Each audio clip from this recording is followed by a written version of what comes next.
시청자 여러분 안녕하십니까? 출발 성공 투자 박민영입니다. 이번 주는 불확실성 해소의 한 주가 될까요? 아니면 또 다른 변수의 등장이 될까요?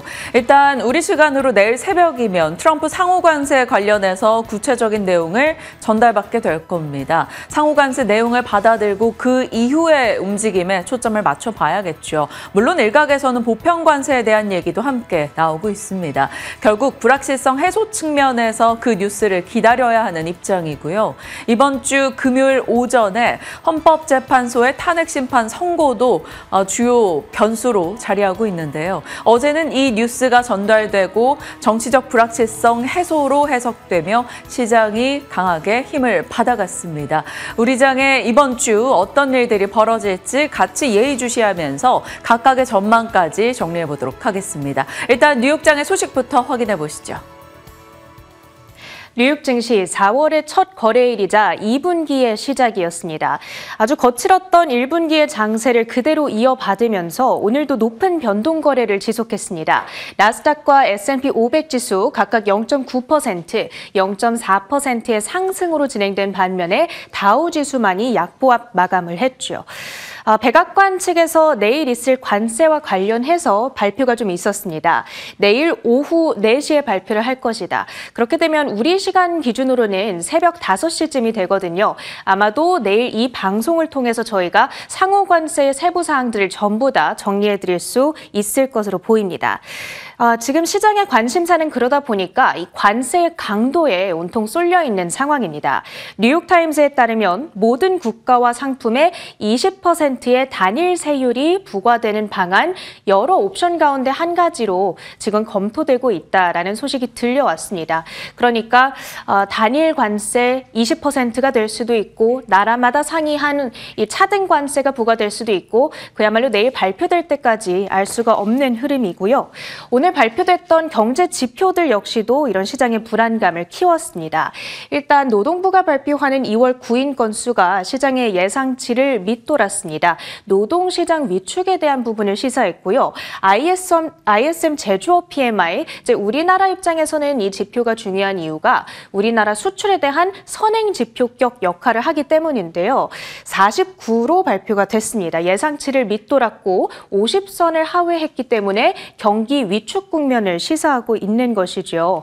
공급업체들의 배송이 지연되고 기업들의 재고는 늘어나고 있다는 의미인데 다만 이게 지금 관세에 대한 우려 때문에 일시적일 가능성도 배제할 수는 없겠습니다. 이러한 경제 지표들, 실망스러운 부분들이 복합적으로 반영이 됐습니다. 그러면서 애틀란타 연은이 실시간으로 추정하는 GDP 성장률 잠정치가 굉장히 큰 폭으로 급락을 했습니다. 지난주까지만 하더라도 2.8%를 가리키면서 이 수치 역시도 상당히 놀라운 마이너스권을 기록한 거였는데 여기서 추가적으로 더 하락한 3.7%까지 급락을 하고 있는 것이죠. 미국 경기에 대한 우려감이 상당히 증폭되고 있는 겁니다. 그러다 보니까 간밤 미증시에서는 국채금리가 하락을 했습니다. 10년물 금리는 9bp가량 급락하면서 이제는 4.15%대까지도 물러나 있는 상황이고요. 국채금리가 이렇게 급락을 한 점이 간밤 뉴욕장 기술주들의 상승의 빌미가 되었다. 이런 해석도 가능하겠습니다. 어찌됐든 이렇게 경기 불안감이 증폭되고 있다 보니까 비둘기 연준에 대한 기대감은 조금 높아지고 있는 것 같습니다. 방금 방송 들어오기 직전에 캡처를 해온 CME 페드워치 이 금리 인하 전망 표가 되겠는데요. 보시면 6월에 한 차례 금리 인하 확률 85%로 반영되고 있습니다. 그리고 9월에 두 번째 인하 84%로 반영이 되고요. 마지막으로 10월 인하 가능성이 63%까지 그러니까 연내에 총 3차례 금리를 내려줄 거라는 예상이 지금 나타나고 있는 겁니다. 올해 연초까지만 하더라도 주가도 연준이 한 번 내려주거나 아니면 동결할 수도 있지 않겠냐 이런 예상이 있었던 것에 비해서 훨씬 더 비둘기적인 전망이 깃들어 있는 모습이죠. 히트맵을 열어서 전반적인 시장의 분위기를 확인해 보시죠. 오늘 M7 기술주들의 반가운 반등세가 연출됐습니다. 특히 테슬라의 주가가 3.6% 급등하면서 지수 상승을 견인했는데요. 머스크가 5월 말에 도지에서 사임할 것이다. 트럼프 대통령의 발언이 전해진 영향이었습니다. 이제 드디어 도지에서 업무를 떼고 테슬라에 들어가서 좀 다시금 집중을 할 수 있지 않겠냐는 기대감이 있는 것이고요. 이제 내일이면 인도량 발표도 예정이 되어 있죠. 여기에 대한 기대감도 자리를 하고 있습니다. 엔비디아는 1.6%의 반등이었고요. 마이크로소프트 역시 1.8%의 상승이었습니다. 그리고 그 밖의 업종들을 보자면 헬스케어가 두드러지는 낙폭을 기록했습니다. 어제 말씀드렸다시피 FDA 백신 담당자가 사임을 했는데 이 사람은 조기 백신 승인에 대해서 우호적인 입장을 취해오던 인물인지라 여기에 대한 우려감이 자리를 하고 있는 것이고요. 그 밖에는 산업 섹터를 보신다면 이렇게 빨간 불을 혼자 켜고 있는 구석이 있는데 항공주들이 되겠습니다. 경기 우려감이 짙어지다 보니까 여행 수요가 급감하지 않겠냐 이런 우려감 작용을 하고 있네요. 그 밖에 특징주들도 조금 더 들여다보시죠.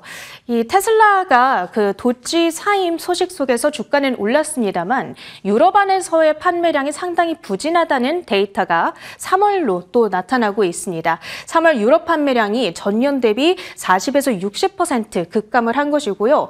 특히 스웨덴 안에서는 전년 동기 대비 64%까지도 판매량이 급감했다는 데이터가 전해졌습니다. 이제 내일 인도량 발표, 그 수치 결과에 따라서 또 주가가 변동성을 보일 수 있겠다라는 부분 주시를 해보셔야겠고요. 인텔의 주가는 2.9%의 하락이었습니다.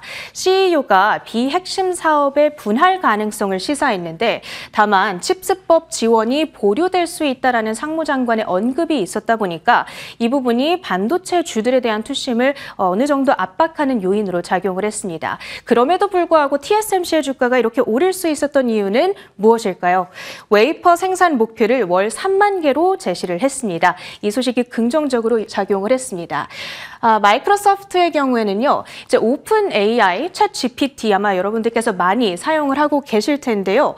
전 세계 가입자 수가 5억 명을 돌파했다는 소식이 전해졌죠. 그러면서 수익은 3배가 급증했다라고 합니다.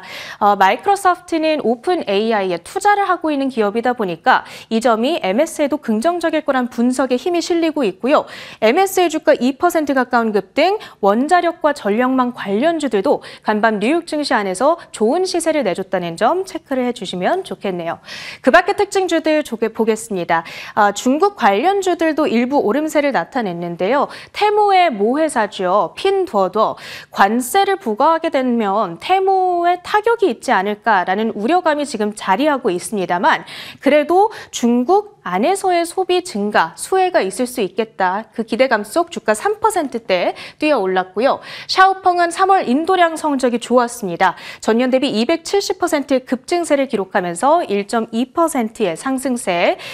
그리고 뉴욕장 안에서 그 비만약 복제품을 만들어서 팔던 회사죠. 힘센 허스의 주가가 다시 한번 뛰어 올랐습니다. 이제 복제약을 팔지 말아라라고 FDA가 권고를 하다 보니까 그렇다면 정품을 팔겠다 이렇게 발표를 한 겁니다. 일라이릴리의 젯바운드를 판매하겠다는 소식이고요. 주가 5% 급등, 그랬던 반면에 노보노디스크와 일라이릴리는 하락으로 진행이 됐죠. 마지막으로 아이온큐입니다. 아이온큐가 양자 컴퓨터 제품에 해당하는데요. 이 포르테 엔터프라이즈 제품을 전 세계 고객에게 공식적으로 출시했다는 소식 속에서 급등을 했습니다. 다만 여타 양자 테마주들은 또 하락세를 나타냈으니까 오늘 일괄적인 상승 시세를 기대하기는 어려울 것으로 보입니다. 이렇게 뉴욕장 분위기 짚어드렸고요. 국내 증시 투자 전략 세우러 가보시죠. 그 전날의 하락분을 아시아장이 어제는 되돌렸죠. 그 가운데 유독 강했던 쪽이 대만과 코스피, 코스닥, 바로 한국이 되겠습니다. 대만 같은 경우 3월 달에만 지수 자체가 10% 빠졌습니다. 그러니까 반등의 이슈가 좀 생겨날 때 야금야금 올라가려는 저가 매수세가 유입이 되는 것이고요. 어제 3% 가까이 상승했죠. 다만 그 전거래일 4% 밀렸던 것을 모두 만회하지는 못했습니다. 자, 어제 우리장도 강했죠. 코스피 1.6% 상승하며 24개 업종 중에 22개가 올랐습니다. 코스닥은 무려 2.8%의 상승이었죠. 상승 종목 개수가 훨씬 더 많은 압도적인 흐름이었습니다.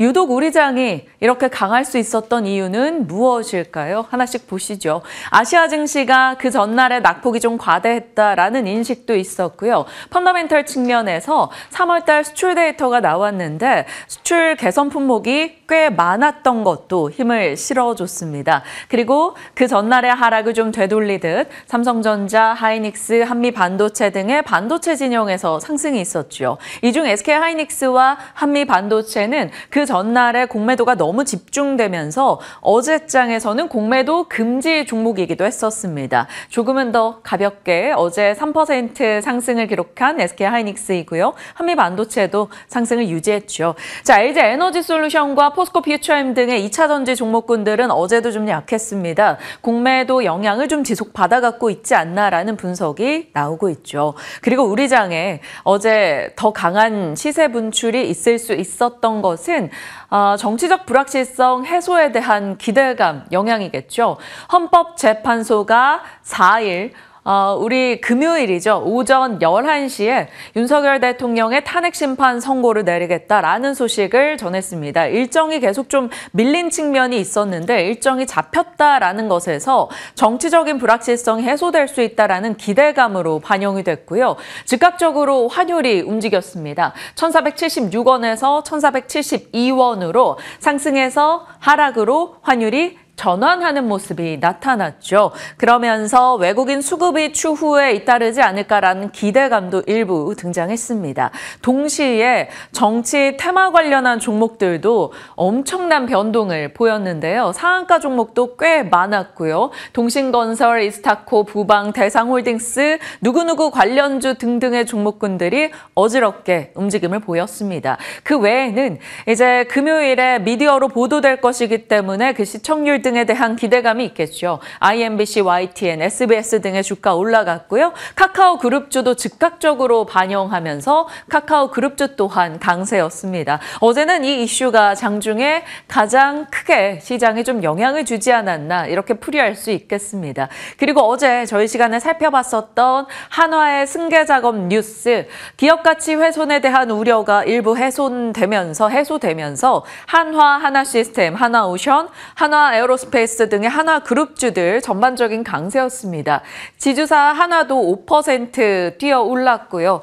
방산 쪽에 하나시스템, 하나에어로스페이스, 하나오션 등의 하나그룹주 조선 방산 내 강세 흐름을 어제 보여주기도 했네요. 어제 시장의 상승의 이유 속에 이러한 내용들이 녹아 있었습니다. 어제장에 대한 얘기였고요. 섹터별로 각각의 입장이 있다. 반전의 트리거가 어디서 나올 것인가에 대해서 어제 이 시간에 정리를 했었죠. 숫자가 될 것인지, 낙폭 과대 인식이 될 것인지, 아니면 새로운 내러티브가 될 것인지요. 이러한 섹터 중에 어제 움직임이 꽤나 괜찮았던 것이 조선 방산, 바이오, 수출 쪽이 되겠습니다. 3월 수출 성적을 받아들었는데요. DDR5나 HBM 수출 좋았고요. 조선 괜찮았고요. 화장품, 바이오 등의 수출도 좋았습니다.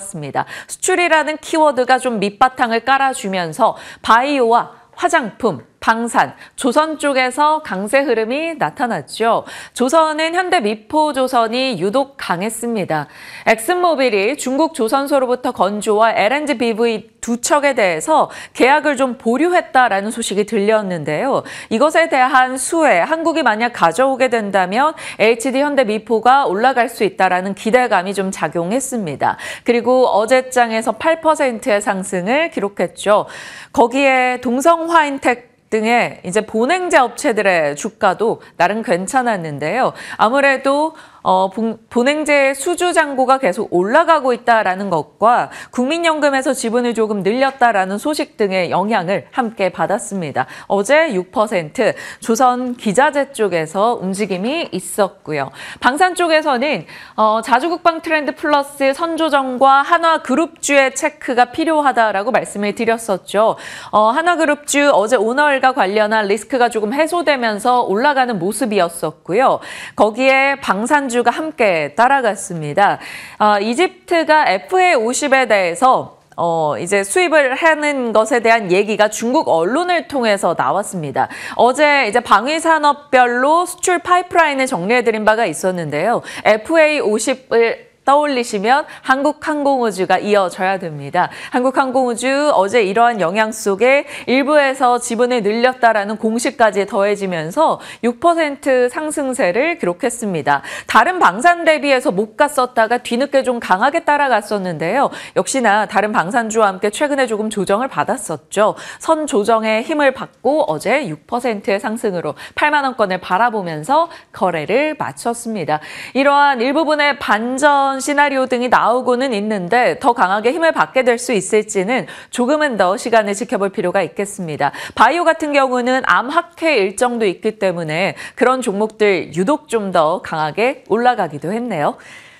자, 숫자가 주는 안정감이 이럴 때 좀 빛나는 것 같습니다. 수출 데이터를 살펴봤더니요.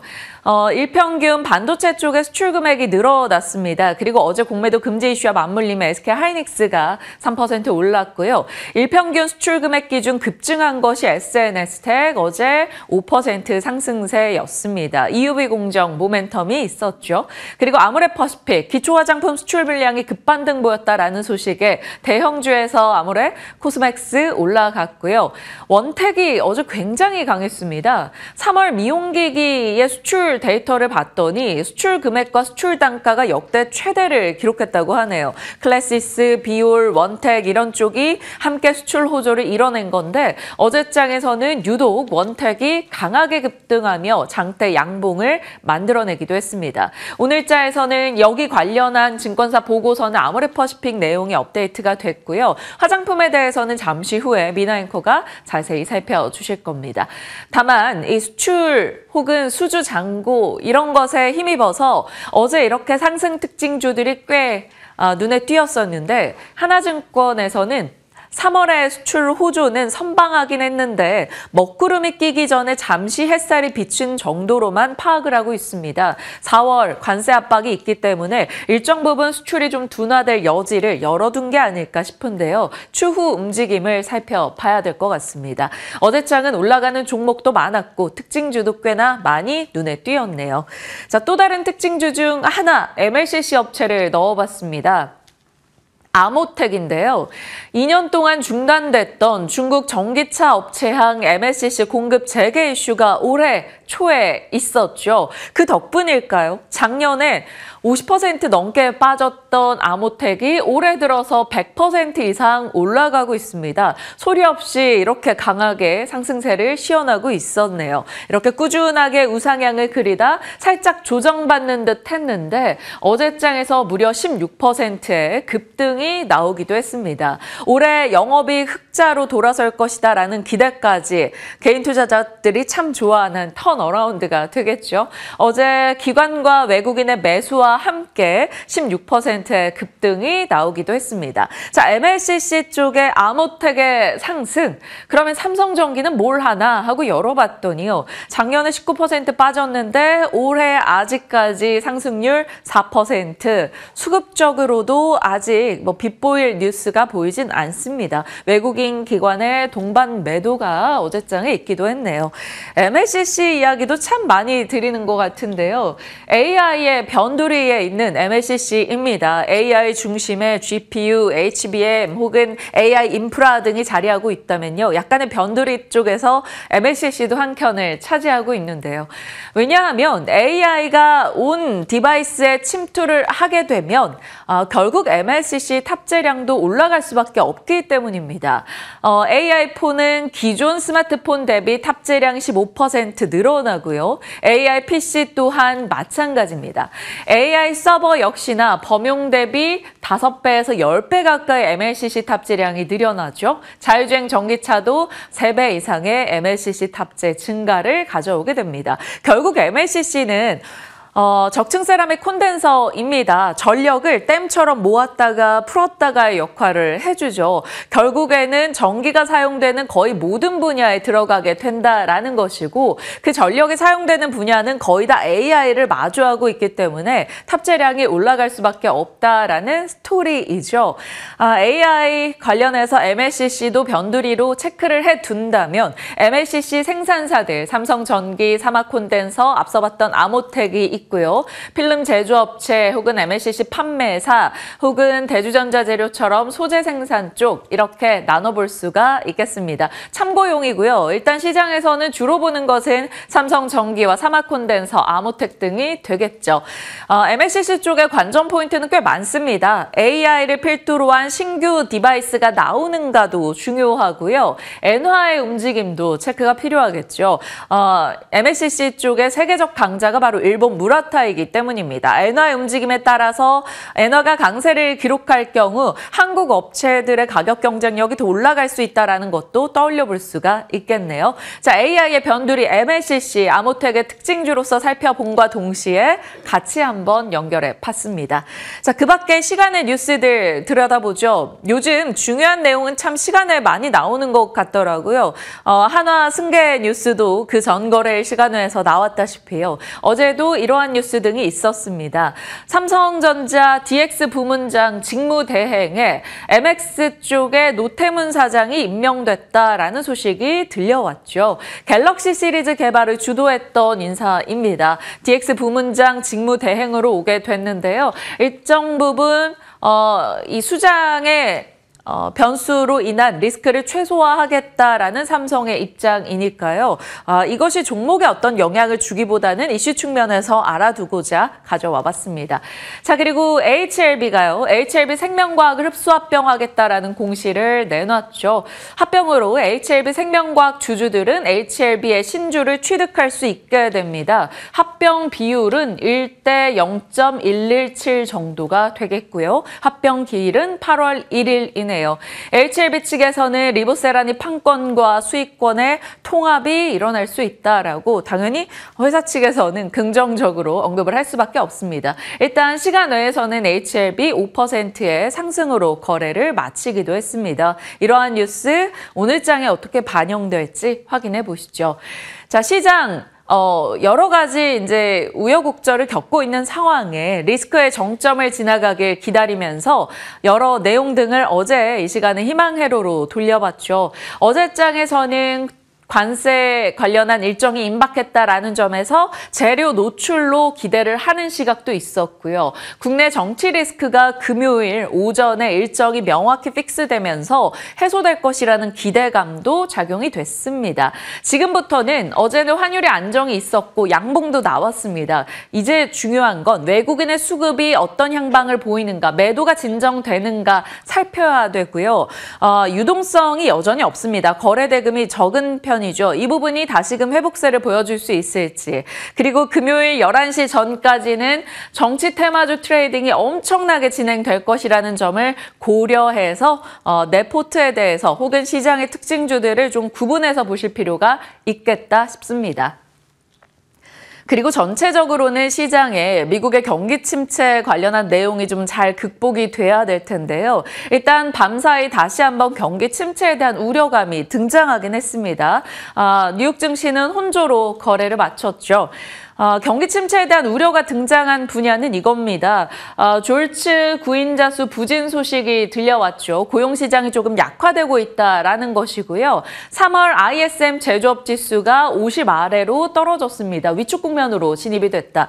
이것은 반도체 섹터의 전방 산업이 미국의 제조업이기 때문에 반도체 위축을 가져오지 않을까 살짝 체크포인트로 앞으로 추이를 좀 지켜봐야 되는 내용이 될 것 같습니다. 이 ISM 제조업은 한국의 수출 선행지표라서 꾸준하게 저희가 OECD 경기 선행지수와 함께 체크해 나가는 데이터가 되겠습니다. 이러한 경기 우려 속에도 불구하고 일단은 나스닥은 1% 가까운 상승을 나타냈습니다. 그 상승의 중심에는 테슬라도 자리하고 있었죠. 테슬라가 모델 Y 주니퍼 효과로 중국에서 판매가 늘어났다라는 소식이 있었습니다. 물론 유럽권 등의 판매는 조금 부진하긴 한데요. 중국 판매가 꽤 괜찮았다라는 점과 일론 머스크가 도지 수장을 사임하고 5월에는 테슬라에 집중할 것이다라는 이슈가 좀 힘을 실어주면서 올라설 수 있었습니다.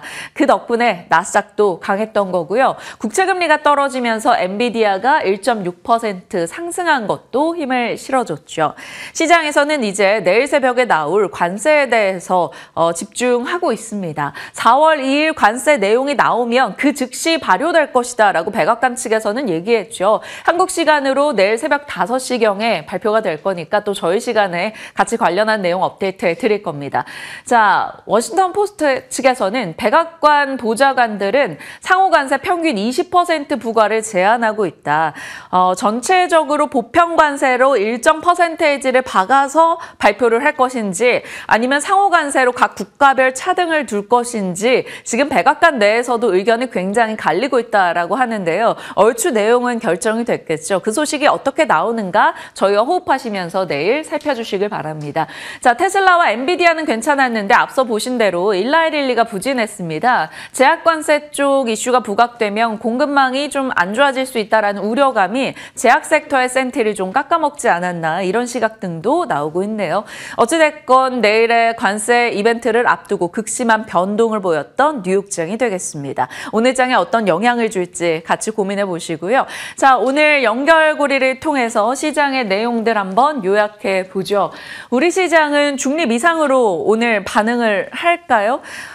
일단은 상호관세 일정이 임박했고 정치적 불확실성 해소 기대감 금요일 일정이 고정되면서 조금 높아져 있는 상황입니다. 월스트리트 저널에서는 트럼프 진영에서 일부 국가에만 관세를 부과하는 것도 고려하고 있다. 20%보단 낮을 것이다. 이런 보도를 내기도 했는데요. 관세에 대한 우려를 좀 줄여갈 수 있는 오늘이 될지 지켜보겠습니다. 시장 측면에서요. 뉴욕 증시는 혼조였어요. 그런 가운데 테슬라, 엔비디아는 강했고요. 10년물 국채 금리는 떨어졌습니다. 정치 변수와 상호관세 일정이 남아있다라는 점에서 오늘 국내 해석이 궁금한데 정치 테마주가 또 극심한 변동을 보이지 않을까 싶습니다. 섹터 뉴스 보실까요? 반도체와 IT 쪽, 앞서 전해드린 내용의 요약입니다. ISM 제조업이 부진했고 미국의 반도체 보조금 축소에 대한 우려감이 있다는 점은 반도체 진영이 좋은 내용은 아닙니다. 다만 H20 등의 엔비디아 칩 수요가 여전히 견고하다는 것이 여기저기서 확인이 되고 있고요. 낸드 가격이 8년 만에 최대 상승폭을 기록했다. 이런 소식이 들려오고 있습니다. 온디바이스 AI나 혹은 중국의 이구환신으로 인해서 스마트 기기 수요가 늘고 있다는 점에 그 연속성이 되겠죠. 만약에 이것이 계속 힘받아가게 된다면 MLCC, 기판, 그리고 앞서 봤던 낸드 가격, DDR4, 5 가격, 반도체 진영에 힘을 실어주는 내용이 될 수 있을 겁니다. 지속적으로 체크해 보시고요. 자동차 쪽에서는 현대차의 미국 법인이 3월 현지 판매량 역대 최대를 기록했다라는 소식입니다. 6개월 연속해서 그 전달의 기록을 깨면서 경신해 나가고 있는 판매라는 점에서 나름 의미가 있지 않나 싶은데요. 반도체와 자동차, 관세 압박을 많이 받는 두 섹터인데 일단 좋은 뉴스 등은 나오고 있습니다. 그리고 화장품이요. 기초 화장품 수출이 좋았고 밤사이 미국에서 울타뷰티, 골드만삭스의 긍정적인 언급으로 인해서 올라갔습니다. 화장품에 대해서는 잠시 후 미나 앵커가 브리핑해 주실 겁니다. 그 밖에 종목 이슈로 본다면 이슈로 좀 봐야 될 것 같아요. 계속해서 샘 얼트만의 SNS가 뜨겁습니다. 이번에 이제 여러 가지 시각 자료로 이미지화 시켜주는 서비스가 등장하고 나서 엄청난 인기를 끌고 있죠. 그러면서 샘 얼트만은 우리의 팀원들이 쉬지 못하고 있다. 우리의 시스템이 녹아내릴 정도로 불티나게 인기를 끌고 있다. 이런 SNS를 계속해서 올리고 있는데요. 이번에도 또 업데이트가 됐습니다. 엄청난 인기를 끌고 있고 GPU 가진 사람 제발 연락 좀 달라. GPU가 필요하다라는 것을 말하고 있습니다. 그래서 GPU, HBM을 좀 연결해서 일단은 넣어봤고요. 엄청난 인기가 이제 몰릴 경우에는 기능이 좀 안 좋아질 수 있거나 기능이 중단될 수 있다라는 얘기도 있었거든요. 발열과 저전력으로 키워드를 같이 뽑아본다면 삼성, 공조 등의 종목도 체크가 필요할 것 같습니다. 물론 이것은 단기적으로 일단 반영이 될 것으로 보입니다. 그 밖에 미국 내에서 특징주 중에 우리랑 연결되는 종목이 하나 있어서요. 컴패스 테라퓨틱스입니다. 밤사이 미국 내에서 급락으로 시작했다가 또 급등으로 전환이 돼서 17% 상승으로 끝났는데요. 아시는 분들은 다 아실 겁니다. 컴패스 테라퓨틱스는 ABL 바이오의 이중항체인 ABL1 001 글로벌 권리를 보유하고 있는 업체이죠. ABL 것의 병용요법 신약을 신청할 수 있게 됐다, 예정대로라는 것에 긍정의 포인트로 본다면 ABL 바이오가 함께 올라갈 수 있을 것이고요. 예상보다 그 효과가 조금 아쉬웠다라는 평도 있습니다. 어느 쪽으로 반영될지는 모르겠으나 일단은 컴패스 테라퓨틱스가 17% 급등이었다라는 점에서 ABL 바이오도 오늘 장중의 흐름 한번 기대하고 체크해 보도록 하겠습니다. 그 밖에 일정입니다. 얼추 다 지나가고 있는데요. 미국의 상호관세 테슬라 인도량 나오는 거 체크해 드릴 것이고요. 중요한 것은 우리는 금요일이겠죠. 헌법재판소의 탄핵 심판 오전 어떤 소식이 나오는지 전 이제 생중계가 될 것이기 때문에 그 부분에 많은 분들이 좀 집중하시지 않을까 싶습니다. 저희도 그날도 같이 호흡하면서 관련 소식 전달해 드리도록 하겠습니다. 시장 흐름 살펴봤고요. 섹터 뉴스 이어갑니다. 앞서 예고드린 대로 미나에코 화장품 쪽 다시 짚어주신다고요?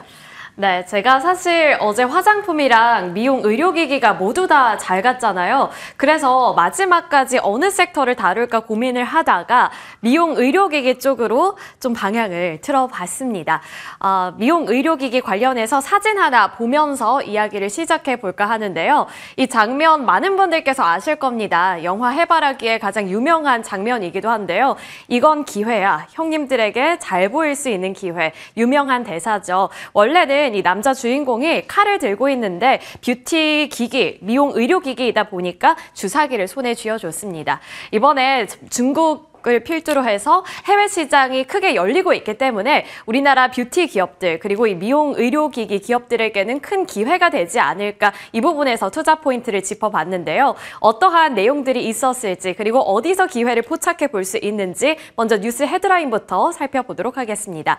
오늘도 이렇게 4가지 이슈를 제가 추려봤는데요. 2월 방한 외국인 관광객 수가 전년 동기 대비 무려 10.5% 증가했다는 소식이 있었습니다. 그리고 특히나 이 중국인 방한 수가 1위를 기록했다는 점, 이 부분이 핵심 포인트로 짚히고 있고요. 또 업계에서도 주목을 하고 있는 부분이기 때문에 눈여겨보셔야 될 것 같습니다. 그리고 외국인들이 우리나라에 방문을 해서 미용 그리고 성형에 소비하는 게 처음으로 1조 원을 돌파했다는 소식도 있었고요. 보톡스 후발주자로 종근당 바이오가 꼽히고 있다는 점, 이 종근당 바이오가 6년 만에 국내 품목에서 승인을 받았다는 점이 부각이 됐고, 미국과 중국에도 진출 준비를 하고 있다라는 개별적인 소식까지 전해지면서 어제 종근당 바이오의 주가도 2자릿수대 상승률을 기록했습니다.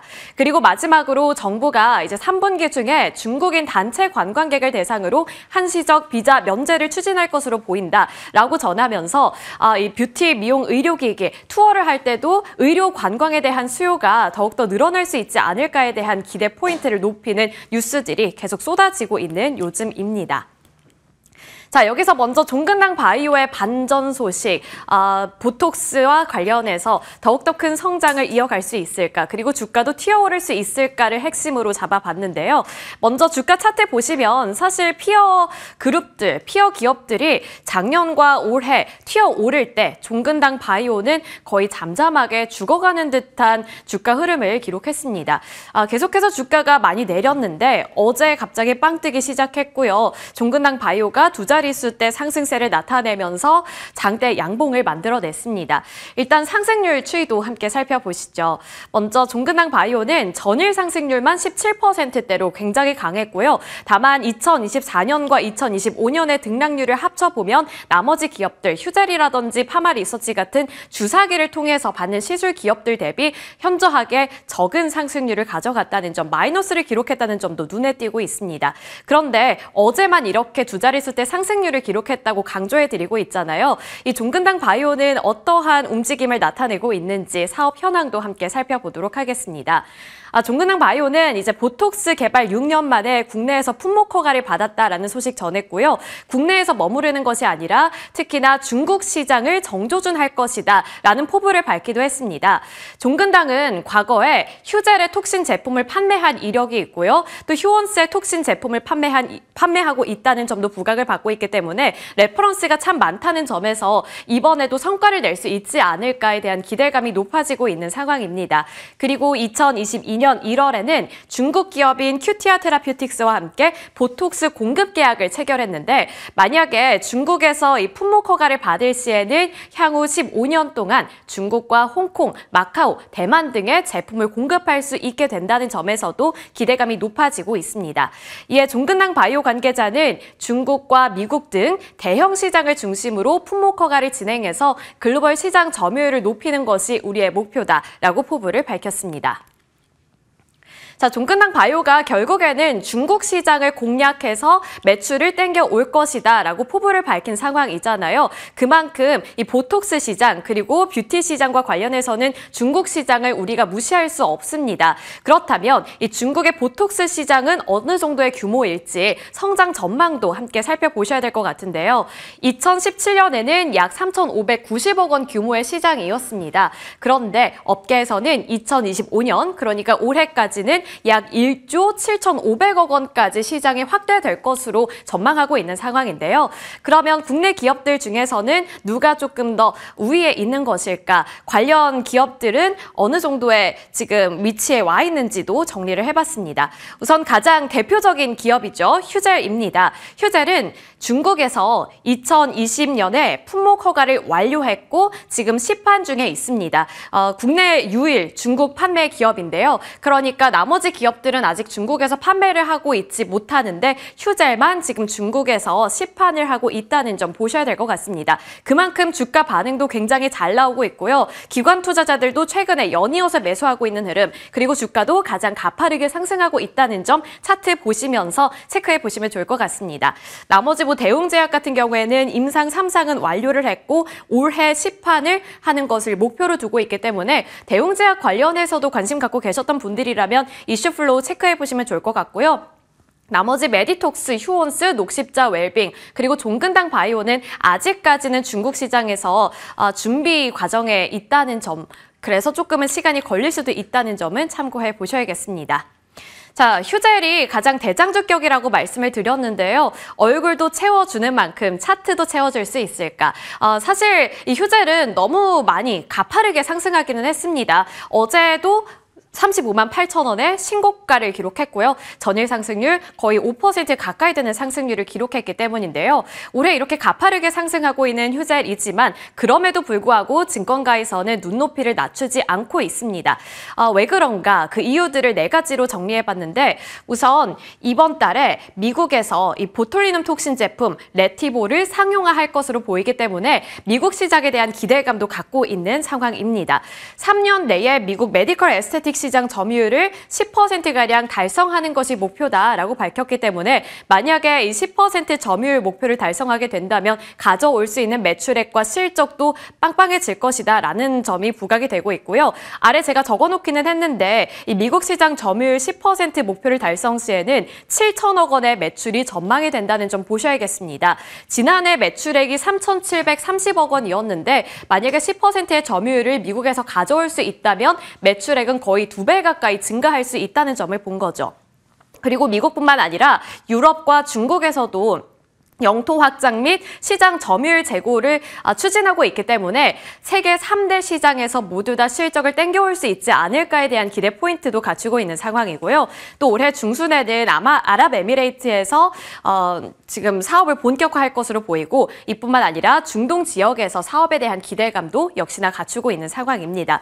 이렇게 휴젤이 일을 많이 하고 있고 일을 많이 벌리고 있다 보니 실질적으로 생산량을 늘리기 위해서 제2공장도 신설 중이라고 하는데요. 그러니까 말만 번지르르 하는 게 아니라 그 준비 태세도 갖추고 있다는 점 보시면 좋겠습니다. 연간 800만 병 규모로 생산이 가능해질 것으로 보이는데 지금 갖추고 있는 신북 공장의 10배에 달하는 생산량이라고 보시면 되겠고요. 기존 공장과 이번에 신설하는 신공장을 다 같이 합칠 경우에는 연간 1,300만 병 규모의 이 보톡스를 생산할 수 있을 것으로 전망되고 있습니다. 이러한 점들을 보고 현재 고점을 찍어내고 있는 휴젤이지만 증권가에서는 거의 46만 원 그리고 47만 원까지 목표 주가 상향하고 있는데요. 휴젤의 현재 종가는 35만 원 수준이기 때문에 상승 여력 가늠해 보시는데 참고해 보시면 좋겠습니다. 휴젤이 최근에는 주주총회를 갖췄는데 여기서 이 톡신과 필러 그리고 신성장 동력인 코스메틱을 앞세워서 국내외 성과를 이어가겠다라고 밝힌 점도 실질적으로 이루어질 수 있을지 함께 확인해 보시죠. 자, 다음으로는 파마리서치입니다. 내 얼굴에 농부 파마리서치. 파마리서치는 리쥬란으로 굉장히 유명하잖아요. 그러니까 내 피부를 비옥하게 만들어주는 재료다라고 생각을 해보시면 좋을 것 같은데 이게 굉장한 인기를 끌고 있는 만큼 주가도 가파르게 상승하고 있습니다. 앞서 봤던 휴젤처럼 파마리서치도 연이어서 신고가를 경신해내고 있는데 어제 5.42% 상승해주면서 35만 5천 원의 종가를 기록했습니다. 역시나 마찬가지로 휴젤과 비슷하게 기관 투자자들이 러브콜을 계속 보내고 있는 종목이기도 합니다. 외국인이 팔든 말든 기관은 계속 사들이는 모습이 나타나고 있기 때문에 주가도 앞으로 더 이어갈 수 있을지 상승세가 나타날 수 있을지도 하나의 관전 포인트가 될 것 같습니다. 파마리서치는 어떠한 투자 포인트들을 잡아볼 수 있을까? 마찬가지로 잡아봤는데요. 파마리서치는 유럽에서의 매출액이 키게 될 것으로 보입니다. 올해 유럽 주요국 내에 리쥬란을 출시할 것으로 보이는데 하반기부터 이 유럽 매출이 본격화될 것으로 예상되고 있고요. 작년 9월 유럽계 글로벌 사모펀드 벤처 캐피탈로부터 2천억 원을 투자하는 데 성공을 했기 때문에 이 부분에 대해서도 극대화할 수 있는 효과 기대해 볼 수 있습니다. 또 수출 판가가 국내와 큰 차이가 없는데 해외 시술가는 지역에 따라서 국내와 비교했을 때 2배에서 4배까지 높게 형성할 수 있기 때문에 여기서 가져올 수 있는 가격 메리트 짚어볼 수 있고요. 또 리쥬란 내수 매출 중에서도 15%에서 20%가 거의 다 방한 외국인 수요로 추정이 되고 있기 때문에 마찬가지로 뭐 중국의 문이 열린다든지 아니면 우리나라에 외국인 관광객들이 많아진다면 또 한 번 실적에 대한 기대감 높여볼 수 있겠죠. 또 중국에서 일본과 동남아로도 확대하고 있기 때문에 파마리서치의 끝은 어디까지인가 이 부분에 대한 기대감도 역시나 높아지고 있습니다. 마찬가지로 증권가에서 파마리서치 신고점 경신하고 있지만 목표 주가는 낮추지를 않고 있습니다. BNK가 40만 원까지 상향했고요. 한국투자는 38만 원까지 상향을 했습니다. 그리고 앞서서 제가 잠시 짚어드리긴 했지만 기관 투자자들이 최근에 11거래일 연속으로 순매수세를 유지하고 있다는 점 보셔야겠고요. 그리고 파마리서치 공매도 금지 종목에 포함이 됐습니다. 그래서 오늘은 이 공매도 금지 조치가 내려졌다는 점까지 참고해 보시면서 투자 포인트 저희와 함께 잡아보시면 좋을 것 같습니다. 자, 오늘 좀 많이 준비를 했어요. 이번에는 리프팅 관련해서 클래시스인데요. 사실 제가 지난 시간에는 클래시스와 원택을 또 비교하면서 원택에 대해서 좀 더 자세하게 설명을 드렸던 걸로 기억하는데 오늘은 클래시스 보겠습니다. 왜냐하면 주가 차트를 보시면 아시겠지만 클래시스가 쭉쭉쭉 상승하다가 고점을 찍고 최근에는 조정을 받은 뒤에 조금은 횡보하는 추세를 그려나가고 있기 때문에 앞으로의 주가 방향성이 궁금해지는 시점이기 때문이죠. 대표 제품으로는 리프팅 관련해서 슈링크 유니버스 그리고 볼유머를 갖추고 있는데 지금 시장 그리고 증권가에서 가장 눈여겨보고 있는 시술은 볼유머입니다. 볼유머 판매 실적이 핵심이 될 것이다 라고 보고 있는 상황인데요. 신규국인 미국 진출을 포함해서 해외향 볼유머의 고속 성장을 눈여겨봐야 한다라고 짚고 있고요. 유럽 및 일본향 영업 본격화 등 장비 및 소모품 수출이 또 한 번 실적을 견인할 것으로 보인다라는 점도 짚히고 있습니다. 있습니다. 그러니까 뭐 슈링크를 필두로 해서 볼유머 같은 이러한 리프팅 기기가 수출이 된다면 거기에 따라오는 게 바로 이 카트리지 일회용품이기 때문에 거기에서 우리가 가져올 수 있는 실적도 톡톡하다는 것이 골자였고요. 태국 등 주요 국향 침투 가속화를 통해서 전년 대비 성장률은 가파를 것으로 기대가 된다라는 투자 포인트도 잡아볼 수 있습니다. 따라서 교보와 대신증권에서도 7만 원대로 목표 주가 제시를 했고요.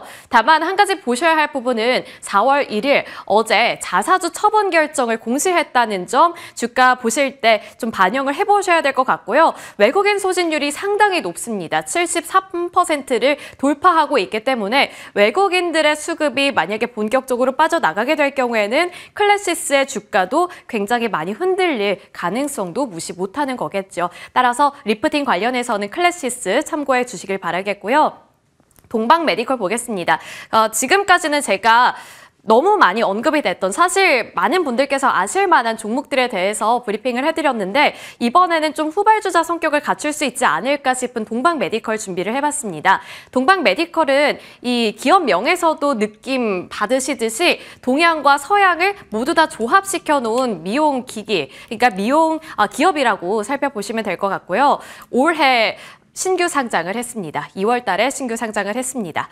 한방과 양방 미용을 모두 다 합쳐서 지금 사업을 영위하고 있는데 한방 의료기기로는 일회용 한방침, 부항컵 등을 지금 추진하고 있습니다. 그리고 우리나라에서도 좀 아픈 거 무서워하거나 자극적인 거 싫어하시는 분들은 실질적으로 이렇게 한방용 침을 통해서 시술을 받기도 한다고 하는데요. 이걸 통해서 매출을 극대화하겠다, 글로벌적으로 시장을 넓히겠다라는 점이 이 동방 메디컬의 포부 였습니다. 또 양방 의료기기도 갖추고 있습니다. 우리나라 기업들 잘하는 뭐 필러 같은 경우에도 지금 핵심 제품으로 꼽히고 있고요. 캐뉼러나 니들류 등이 핵심 제품으로 꼽히고 있는 상황 속에서 이 히알루로닉산 필러 진출을 통해서 성장 발판을 마련할 것이라는 기대 포인트 짚히고 있습니다. 또 중국 시장에서의 확대 기대감도 역시나 갖추고 있는데요. 중국의 신양그룹 이 미용 온라인 플랫폼과 함께 합작을 해서 필러 공장을 설립할 것이라는 사실도 볼 수가 있었고 브라질에서도 계약을 맺었기 때문에 이러한 해외에서의 발자취가 실질적으로 실적으로 연결될 수 있을지가 관전 포인트다라고 업계 관계자들은 말을 하고 있습니다. 양방 제품의 수출 비중은 22%, 그리고 한방 제품의 수출 비중은 40.8%로 집계되고 있고요. 필러만 기준으로 봤을 때는 95.2%를 기록했습니다. 그리고 약 50개국의 제품을 수출하고 있기 때문에 비교적 최근에 상장된 동방 메디컬의 주가 달릴 수 있을지 기대감 높여보면서 저희와 함께 그에 맞는 전략도 체크해 보시면 좋을 것 같습니다. 자, 이렇게 K 미용 기기 그리고 뷰티 시술에 대해서 제가 전반적으로 설명을 드렸는데요. 외국인들이 참 K 뷰티 좋아합니다. 2023년과 2024년 보시면 피부 재생, 미백, 항노화 제가 지금까지 봐드렸던 기업들이 하는 시술이죠. 그거에 대한 인기도가 굉장히 높아지면서 1년 사이에 490% 증가했습니다. 다만 전일 외국인 순매도 리스트를 살펴보시면 파마리서치를 가장 많이 팔았고요. 그리고 8순위로는 휴재를 매도했기 때문에 이렇게 잘 나가던 종목들이 이미 고점을 찍은 것으로 인식을 하고 매도하기 시작한 것일지 이 부분은 체크해 보시면서 주가 흐름 파악해 보셔야 될 것 같고요. 제가 오늘 말씀드린 후발주자 성격을 갖고 있는 종목들은 또 어떠한 흐름을 이어받게 될지 이 부분도 저희 방송 통해서 전략 세워보시면 좋을 것 같습니다. 저희 이렇게 정리를 해드렸는데 하늘연과 외국인들의 인기 효과는 어디까지 남아있을까? 그리고 기회는 정말 남아있는 것일지 어디서 기회를 찾아봐야 할지 저희 방송과 함께 해보시죠.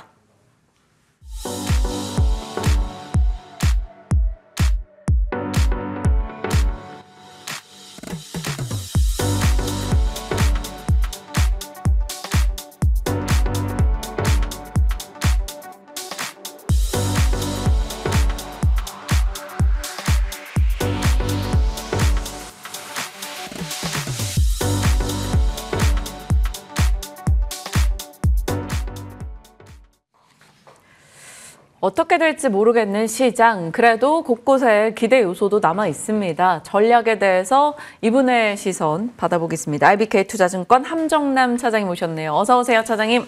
안녕하세요. 안녕하십니까. 하락을 딛고 어제 그래도 양봉을 그려준 국내장입니다. 상호관세 이제 내일 새벽이면 내용을 구체적으로 받아들게 되고요. 금요일 오전이면 정치적 불확실성, 또 다른 불확실성을 만들진 모르겠으나 일단 지금으로서는 불확실성 해소 쪽에 초점이 맞춰져 있습니다. 어떻게 될지 또 시장에 대한 시각 궁금합니다. 네, 상황을 좀 정리해 봅시다. 지난주 금요일부터 월요일까지 있었던 급락 그리고 공매도가 시작되자마자 기다렸다라는 듯이 40개가 넘죠. 어저께 공매도 하루 브레이크가 잡혔던 것이 네. 그 전날 엄청나게 많았다라는 뜻입니다. 시장이 안 좋았었다라는 점과 공매도 수급의 이슈가 겹쳐지면서 월요일에 급락을 맞았었습니다. 월요일에 그렇게 말씀드렸었죠. 이번 조정은 사야 될 것 같다라는 말씀을 드렸었는데 이전까지는 조정을 줬었을 때는 섹터별로 번갈아 가면서 움직였지만 월요일도 그랬고 그 전에 미국장도 그랬었거든요. 주말에 미국장도 특정 섹터 뭐 빅테크가 빠지냐 뭐가 빠지냐 이것이 아닌 거의 전 섹터가 빠졌을 땐 지수에 대한 하방 공포로 밀어버리는 것이고 지금까지 노출된 재료로서는 이미 우리가 다 대부분 알고 있기 때문에 그리고 또 하나는 트럼프의 오락가락한 언급 또한 우리가 시장이 어느 정도는 데미지를 받고 있었기 때문에 지금부터 빠지는 종목에 대해서는 좀 매수의 관점으로 보자라고 말씀을 드렸었습니다. 근데 생각보다 좀 빠르게 반응이 나온 것 같습니다. 어제 점심이었죠. 코스닥 20위까지는 하락 종목이 없었고요. 점심 기준으로 11시 반 정도로 기억합니다. 100위까지 봤었을 때 코스닥 내에서 하락하는 종목이 3종목이었어요. 이게 진짜 얼마 만에 이런 걸 보는지 모르겠습니다. 무슨 뜻이냐면 뭐가 좋고 뭐가 나쁘고 알아. 전체 다 올랐다는 뜻입니다. 그 뜻은 지금 투자자들이 지수에 배팅을 한다는 소리거든요. 지수에 배팅을 한다라는 의미로서 뭐 계속 땡긴다. 이거는 좀 나중에 봐야겠지만 지금 여기까지 밀린 것은 충분한 조정을 주었다라는 것이 전제된 의미의 코스닥의 반등이었다라고 생각이 듭니다. 물론 트럼프가 이제부터 내일 새벽 한국 시간으로 내일 새벽 4시죠. 이제 상호관세를 이제 선포를 하고 이제 미국 해방의 날이 될지 뭐 지금 구속의 날이 될지는 모르겠습니다만 자체적으로 이것이 이제 시행이 시작되게 된다면 또 한 가지 뭐 여러 가지 이야기들이 나올 수는 있겠지만 어제 멕시코 대통령이 이렇게 얘기를 했어요. 미국이 원했던 마약 사범에 대해서 미국으로 인도해 줄 의향이 있음을 시사가 했거든요. 그런 관점에서 본다라고 한다면 지금 상대국들도 협상에 대한 이야기가 나올 가능성 또한 있다는 것도 염두에 두셔야 돼요. 지금까지 시장에 반영된 리스크는 트럼프가 어디를 튈지 모르는 리스크가 시장에 반영이 됐다고 한다면 이제는 이런 이야기를 통해서 괜찮아질 수도 있는 거 아니야? 라는 상황 또한 만들어질 수 있음을 염두에 두셔야 됩니다. 다만 우리 증시의 코스닥은 뚜렷한 반등의 시그널, 약간 아쉽긴 하지만 수급적으로 좀 아쉽긴 하지만 뚜렷한 반등의 시그널을 어저께 떴다라고 지금 말씀드렸잖아요. 미국 증시는 아직 안 떴어요. 아직은 안 떴습니다. 특히 이 관세가 시작되는 것이 미국에게는 더 심한 아픔이 될 수 있다는 것 또한 염두에 두고 매우 예의주시해서 미국 증시는 아직 반등의 시그널이 안 떴다는 것이 아쉽지만 우리 코스닥 증시는 적어도 코스닥은 좀 의미 있는 어저께 시장의 흐름이 나오지 않았나라는 생각이 듭니다. 그 안에 내용을 좀 살펴보면 우리 증시가 유난히 강했거든요. 일본보다도 강했잖아요. 저기 아시아 증시 내에서도. 첫 번째는 미국에서 USTR에서 막상 한국과 이야기를 하려고 해보니 우리가 늘 얘기했던 거잖아요. 한국과는 이미 FTA를 체결하고 있었기 때문에 상호관세를 때렸을 때 크게 한국을 겁박할 수 있는 상황은 아니다라는 것을 네. 인정을 했습니다. 그래서 이런 부분들이 작용하면서 어저께 우리 오전의 증시는 좋았었고 이제 상법 개정이 조금 무산되면서 다시 조정을 주었다가 이제 두 번째 우리 증시가 좋았던 이유는 탄핵 선고 일정이 뚜렷한 날짜가 잡혔다라는 것. 시장이 제일 싫어하는 것은 불확실성이죠. 시장에서 착각하시는 분들이 탄핵이 될 거라고 믿고 장이 올랐다. 탄핵이 안 될 거라는 걸 믿고 장이 올랐다. 이렇게 이제 색깔론으로 판단하시는데 그것이 아니라 만약에 탄핵이 된다라고 한다면 조기 대선을 앞둔 다음 주자들이 경기를 살리려고 하는 의지를 낼 수 있는 정책들이 쏟아질 것에 대한 기대감. 탄핵이 안 된다라고 한다면 현 정부가 추진하려고 했었던 추경에 대한 속도가 빨라질 수 있다는 점에 대한 기대감. 즉 시장이 불편했었던 불확실성이 해소될 수 있다는 점에서 우리 증시가 뚜렷한 반등을 보여주었다는 것. 반대로 얘기하면 지금까지 이것이 외국인들이라고 말할 수는 없을 것 같아요. 시장 자체적으로서는 빨리 좀 해결되기를 바랐던 투자자들 입장에서는 그런 상황이지 않았나는 생각이 듭니다. 그래서 그런 상황으로 봤었을 때 상호관세 한국은 그렇게 나쁠 것 같진 않네라는 점과 한국 자체적으로 갖고 있었던 리스크가 해소될 수 있다는 점, 이렇게 해서 묶어서 본다라고 한다면 외국인이 안 들어온 게 조금 아쉬워요. 하지만 어제 매도는 워낙 지수가 강했었기 때문에 뭐 외국인 어제는 팔 수 있지 라고라는 전제로 봤었을 때 오늘 예의주시에서 봐야 될 것은 공매도가 어쨌든 굉장히 많은 종목들이 하루 쉬었잖아요. 네. 이 종목들에 대해서 수급이 어떻게 될지 오늘 한번 체크해 봐야 될 것 같습니다. 네. 여러 가지가 맞물려 있는 한 주여서요. 우리가 적응도 필요해요. 지금 굉장히 최근에 많은 변화가 있었죠. 대체거래소에 적응하던 찰나에 공매도가 재개됐고 또 상호관세 앞두고 있고 정치 불확실성 관련해서 또 엄청난 테마주들까지도 어제 장중에 활발한 흐름을 보이기도 했었습니다. 여러 가지를 감내하면서 바라봐야 되기 때문에 투자자들의 고민이 좀 많기도 하고 또 짧게 대응하시는 분들에게는 또 기회도 많은 그런 장이 될 텐데요. 변동성을 염두에 두시면서 살펴가시죠. 자, 코스닥의 상승 종목 수가 압도적으로 많았던 어제 지수가 3% 가까이 올랐죠. 그 코스닥 상승의 중심에 어제 정치 테마주도 있었지만 사실 바이오 종목들도 굉장히 괜찮았어요. 그래서 이 부분 좀 짚어볼게요. 바이오. 알테오젠이 가진 호재 속에서 이제 못 가다가 어제는 그래도 좀 선전을 했고 다른 종목들도 좀 따라가주는 분위기였거든요. 네. 전략을 어떻게 가져가세요? 코스피 지수의 영향력이 높은 것이 삼성전자라고 한다면 코스닥에서는 단연 바이오인 것 같습니다. 2차전지가 아직은 힘들어합니다. 특히 공매도 재개가 되면서 2차 전지의 힘이 더욱더 약화되는 모습이 나타나고 있는데 코스닥 지수의 영향력이 가장 큰 섹터는 여전히 바이오라는 것을 어저께 스스로 입증하지 않았나는 생각이 듭니다. 수급 논리로서 지금 시장을 대응해야 되잖아요. 그래서 시장을 예측하기보다는 대응하는 것이 훨씬 더 중요하다고 생각이 듭니다. 왜냐하면 수급 논리의 시장은 장이 오르면 그 이유를 갖다 붙이는 거거든요. 어저께 미국장 왜 반등 줬어요? 관세 시작되면은 뭐 우호적으로 협상할 수 있다. 장이 올랐기 때문에 이유를 갖다 붙인 거라고 저는 생각을 하는 거거든요. 그런 관점에서 수급 논리에서 오히려 편한 것이 바이오다라고 말씀드리면 조금 애매하지만 아무 이유 없어도 언제든지 오를 수도 있다. 반대로 얘기하면 아무 이유 없이 떨어지게 됐다는 뜻이기도 하거든요. 수급 논리로 봤었을 때. 그 안에서 중심이 될 수 있는 알테오젠을 보면은 알테오젠에 대해서 최근에 자체 기술을 활용한 비만 치료에 대해서 한 달 제형으로 지금 기술 개발하고 있다고 했잖아요. 이거 굉장히 큰 뉴스라고 생각하거든요. 제가 작년에 누누이 말씀드렸던 바이오 섹터에 대해서 전반적으로 바이오 섹터의 시작은 금리 인하 사이클의 시작이라는 것이었지만 고밸류를 줄 수 있는 핵심 근원은 비만 치료제다라고 말씀을 드렸었는데 알테오젠이 비만 치료제를 지금 뭐 2, 3일에 한 번, 일주일에 한 번 맞아야 되는데 한 달에 한 번 맞아도 된다라는 것은 굉장히 큰 의미가 있다고 생각이 듭니다. 기다려 볼 수 있을 만한 든든한 재료가 또 하나 생겼다라고 생각이 드는데 어쨌든 코스닥 반등의 중심에는 제약바이오가 있다라는 점, 여전히 제약바이오 내에서는 종목을 사랑하기보다는 시야를 쭉 넓혀서 시장이 올라갈 때 기술적으로 나의 트레이딩 전략을 짜보는 것이 충분히 아직도 가능한 시장 상황이다라고 저는 생각해 봅니다. 그러면 바이오 쪽에서 종목으로 봤을 때 이제 어떤 쪽에 좀 집중하고 계시는지 궁금해요. 여전히 시총 상위 종목들 우선순위로 나래배를 세워볼 수 있다고 생각이 들고 어저께 펩트론 반응이 좋았습니다. 그 안에서 좀 눈여겨볼 만한 종목은 잠시 후 채널 고정. 잠시 후에 눈여겨볼 종목을 따로 공개해 주시겠다라고 하셨고 바이오에 대한 시각 정리 한 번 더 정리해 주셨으니까요. 체크해 주시죠.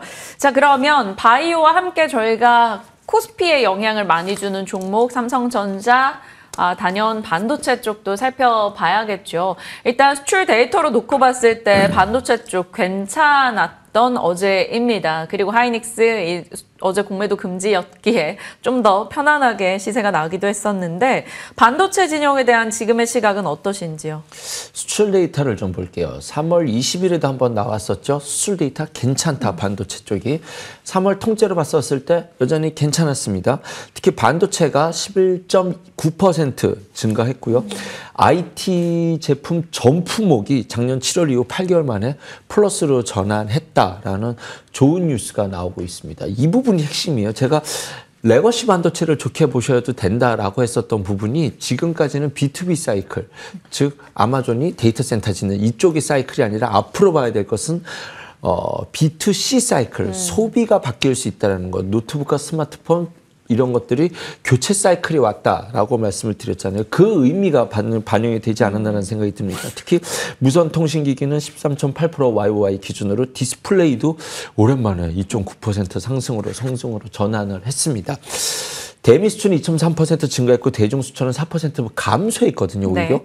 그러니까 미중과 글로벌 국가들이 좋았다는 것이고 중국 입장에서는 트럼프 대통령이 당선되기 전에 이미 상당 부분 선침했었다라는 점과 자체적으로 자체 공급을 해소할 수 있다는 그림이 나오죠. 그럼 이 상황에서 지금 우리가 기대했었던 B2C 사이클의 그림은 아직은 양호하구나라는 해석이 가능할 것 같습니다. 문제는 이 HBM 반도체예요. 공매도 재개 첫날 SK 하이닉스랑 한미 반도체 이 정도일 줄은 몰랐습니다. 진짜. 그래서 어제 금지가 된 거니까요. 이게 이제 오늘 어떻게 될 거냐는 핵심이 두 종목이 저는 이거거든요. 물론 어저께 반등이 좋았습니다만 오늘 공매도 하이닉스가 거래 대금에서 비중에서 26%가 공매도였고 한미 반도체 50%였어요. 절반이 공매도였다는 뜻이거든요. 그래서 엔비디아가 턴을 못할 때는 주가적으로 엔비디아가 턴을 못할 때 이쪽은 지금 부담스러워 하는구나 라는 부분에 대해서는 염두에 두셔야 될 것 같습니다. 삼성전자는 상대적으로 미미했죠. 하지만 어제도 삼성전자는 공매도가 좀 있었긴 했었지만 비중적으로 봤었을 때는 이 정도는 뭐 그럭저럭 라고 삼성전자는 해석해 볼 수 있는데 이쪽 HBM 향에 대해서는 생각던 것보다 너무 많이 맞아서 오늘 수급이 어떻게 될지 일단은 공매도가 진정이 돼야 투심이 돌아올 수 있기 때문에 네. HBM과 관련돼서는 조금 예의주시해 볼 필요가 있다. 레거시 쪽에서는 삼성 반도체는 저는 여전히 조금 조정시는 매수 의견을 가져가 볼 수 있다는 점, 바이앤홀드는 유지할 수 있다라고 저는 판단해 봅니다. 레거시 쪽에서 어떤 반도체요? 레거시 지금 삼성전자라 할 수 있는 전통 디램과 낸드 메모리 쪽에서의 긍정적인 뷰는 여전히 저는 긍정적인 뷰로 볼 수 있겠다라고 말씀드리겠습니다. 네, 저는 제가 종목명을 잘못 듣고 이렇게 한 번 더 확인을 요청드렸었네요. 좀 정신 바짝 차리셔야 돼요. 그러니까요. 지금 일단 중국에서 나오고 있는 여러 데이터 등을 봤을 때도 레거시 쪽은 아직까지는 좀 견고합니다. 말씀 주신 HBM 지형의 이 공매도 관련한 시세가 오늘 어떻게 나오는가 좀 집중해서 보셔야 될 것 같아요. 기존에 말씀 주셨던 하나비전이나 주성 엔지니어링 갖고 계신 분들은 일단 홀딩일까요? 네, 일단은 주성 엔지니어링이 있다 특징주로 말씀드리려고 했었는데 반도체 중에서는 지금 그냥 말씀드릴게요. 반도체 중에서는 대부분 반도체 그림들이 어떻게 움직이고 있냐면 바닥에서 턴을 해말어 이런 건데 주성 엔지니어링은 추세를 이어가려고 하는 종목이기 때문에 다른 종목들에 비해서 위치 밸런스가 다릅니다. 이거 ADL 증착 장비잖아요. 이게 중국 향 비중이 큰데 지금 중국 반도체가 잘 나가고 그 투자를 늘리고 있지 않습니까? 그런 관점에서 봤었을 때 이 ADL 장비가 상당히 과거에는 원익 IPS였어요. 네. 원익 IPS가 지금 무거운 이슈가 이것을 주성엔진에 뺏겼기 때문이거든요. 그런데 주가의 위치가 다르다라는 것 앞으로 미국 향에도 정착이 들어간다라고 한다면 충분히 기대해 볼 수 있다라는 점. 지금 사이클에서는 주성 엔지니어링의 매력적인 가장 강한 위치에 있다는 점을 염두에 두시고 언제 주가가 풀어질 거냐면 미국이 중국의 밸류체인까지도 손대기 시작한다고 한다면 그다음부터는 좀 부담이 될 수 있겠지만 지금 현 상태에서는 굉장히 좋은 위치에 있음을 염두에 둔 대응 전략 상당히 매력적인 종목과 위치에 있다라고 말씀드리도록 하겠습니다. 네, 주성 엔지니어링 저희 좀 더 깊이 있게 들여다봤습니다. 체크해 놓고 더 관심을 유지해 보도록 하겠습니다. 자, 바이오, 반도체 혹은 2차 전지 이런 좀 큰 비중을 차지하고 있는 섹터들 외에서 지금 찾아본다면 화장품도 최근에 나름 좀 꾸준합니다. 앞서 미나 앵커가 자세하게 브리핑을 또 한 번 더 짚어주셨는데요. 미국 내에서 뭐 수출 같은 경우도 한국이 1위를 기록했다라는 소식도 들려왔는데 요즘엔 이렇게 미국에 수출 잘 된다는 소식이 약간 움찔하게 되긴 하잖아요. 관세 압박으로 돌아오는 건 아니야 막 이런 걱정하는데 사실 화장품 쪽은 그것보다는 자체적인 그렇죠. 수출 데이터나 개별 모멘텀들이 좀 더 영향을 많이 받습니다. 화장품에 대한 시각은 어떠세요? 중국 관련된 주들을 제가 지금 지속적으로 매주 시간마다 언급해드리고 있습니다. K-팝, K-드라마 통해서 한류가 시작되고 그것이 일본에 갔다가 중국으로 넘어갔다가 이제는 글로벌 시장으로 확대된 상황입니다. 과거 일본 대단했잖아요. 윤사마 시대. 그다음에 콘서트 하면 어마어마했죠. 너무 과거로. 그렇죠. 올드한 세대여서 그렇습니다. 가을 동화였나요? 뭐 어쨌든 겨울 연가였나요? 네. 뭐 그다음에 중국을 통해서 이제 화장품의 대시세가 나왔고 이것이 이제 글로벌 시장으로 확대된다라는 점. 근데 사실 문화가 확대되는 점에서 이러한 시나리오로 글로벌 시장의 화장품이 커질 것 같지는 않습니다만 한국의 어떤 문화적 이미지가 바뀌는 것을 통해서 한국 화장품이 기술력이 좋아요 또 그리고 가격 메리트가 있지 않습니까? 네. 지금 서민층들을 공략한 효율성 높은 화장품의 타겟이 한국과 잘 교집합이 맞물리지 않았나라는 생각이 듭니다. 그런 관점 속에서 미국 시장에서 프랑스를 제치고 뭐 1위 시장 점유율 1위가 됐다는 것은 상당히 의미가 있다라고 저는 생각해 봅니다. 그래서 뭐 이것과 관련돼서 그리고 플러스 알파 요인으로서는 어쨌든 시진핑은 지금 시진핑 주석은 한국의 정상회담 플러스 내지는 올 가능성이 그 어느 때보다도 높다라는 점을 기저에 좀 튼튼한 뭐 심리적인 안전판을 깔고 갈 수 있는 상황이 되지 않나는 생각이 듭니다. 종목을 소개해 드려야죠. 이번 주 이틀 전에 말씀드렸던 종목 그대로 리바이벌 해드리도록 하겠습니다. 여전히 이 종목들이 좋아 보이기 때문에 말씀을 드리는 건데요. 삐아, 토니모리, 콜마홀딩스, J2K 바이오, 한국 화장품 제조, 그 다음에 휴젤과 파마리서치를 말씀드렸는데 제 직전 시간에 설명을 너무나 잘해 주셨어요. 플러스 2종목 더 한다라고 한다면 종근당 바이오, 메디톡스까지 첨가시키도록 하겠습니다. 네. 이번 주 초에도 그리고 최근 한 몇 주간에 지속적으로 얘기해주고 계셨던 화장품에 대해서 다시 한번 AES 차원에서 내용을 전해주셨고요. 관련한 종목들 각각에 나눠서 한 번 더 언급해 주셨네요. 8시 3분입니다. 저희가 8시 지나가면 요즘에 대체거래소 종목들 소식을 좀 전달해 드리고 있는데 삼성전자 하이닉스가 일단 1%대 상승 출발 소식이 전달되고 있고요. 유일로보틱스가 대체거래소의 지금 프리마켓에서 25% 급등세가 나오고 있습니다. 최대 주주 변경 수반하는 콜옵션 조건이 포함된 주주 관계 계약의 체결 관련한 소식이 어제 장 마감 이후에 있었기 때문에 좀 그 영향을 받고 있지 않나 싶습니다. 앞서 캠퍼스 테라퓨틱스와 관련해서 ABL 바이오 소식도 좀 있었는데요. 일단 2%대 하락으로 출발하고 있다라는 대체거래소의 시세 확인해 봤습니다. 장중에 어떻게 정규장에서 진행이 되는가 확인해 주시죠. 자, 하나그룹주로 넘어가겠습니다. 하나에어로 3조 6천억 원의 유증 관련한 소식으로 인해서 약간의 민심을 잃었다가 김승현 회장의 약간 정면 돌파다라면서 승계 작업 이슈에 좀 환호하는 분위기가 나오기도 했는데요. 결국 하나에너지 관련한 이슈가 좀 관건이었던 것 같습니다. 어떻게 대응할까요? 사실 최근 시장 분위기가 조금 노골적으로 말씀드리면 상법 개정이 앞으로 진행될 것을 앞두고 여기저기서 증자부터 전환사채부터 난리도 아니지 않습니까? 시간은 왜가 뜨거웠어요. 진짜 짜증나게 되겠다. 이러한 것들이 불편했던 상황 속에서 하나 너도라는 생각이 안 들 수가 없죠. 에어로스페이스 여기서 이 정도 규모를 때린다고 짜증났었는데 김승현 회장님은 상남자 스타일이에요. 저는 이제 과거부터 보시면 약간 상남자, 저한테는 그런 이미지거든요. 그런 이미지가 있으시죠? 네. 있으십니다. 그래서 줄 거 줄게. 그런 거 한다면 줄 거 미리 줄게라고 하면서 일단은 회장이 지분이 보여 하나 지분의 20.6%에서 절반을 새 아들에게 나눠주겠다, 증여를 하겠다라고 이야기가 됐죠. 과거에 걱정이 됐던 것은 새 아들이 갖고 있는 하나에너지를 상장시켜서 나중에 하나랑 합쳐버릴 거 아니냐. 그렇게 되면 주 하나가 주가가 떨어져서 유리할 테니 그거 뻔한 너의 어떻게 할지 뻔히 보인다라고 했었을 때 그 리스크에 대해서 조금 다른 생각을 해볼 수 있을 것 같습니다. 그러면 봤었을 때 하나 그룹주 전체적으로 막 좋아졌다, 이미지가 좋았다, 그런 것보다 하나 전체 그룹주들은 이미 좋았잖아요. 그래서 조정 시 뭐 충분히 긍정적인 뷰는 가져가 볼 수 있다. 방산에 뚜렷한, 방산의 원탑이 되고자 하는 그룹의 색깔이 뚜렷하게 있기 때문에 방산으로서는 여전히 매력이 있다고 생각이 듭니다. 이 뉴스와 관련돼서는 주 하나를 보셔야죠. 네. 주 하나. 어저께는 음봉 마무리가 됐습니다. 시장이 너무 오전에. 그러니까 이것이 빠진 이유는 상법 개정이 어저께 좀 거부권 행사 있잖아요.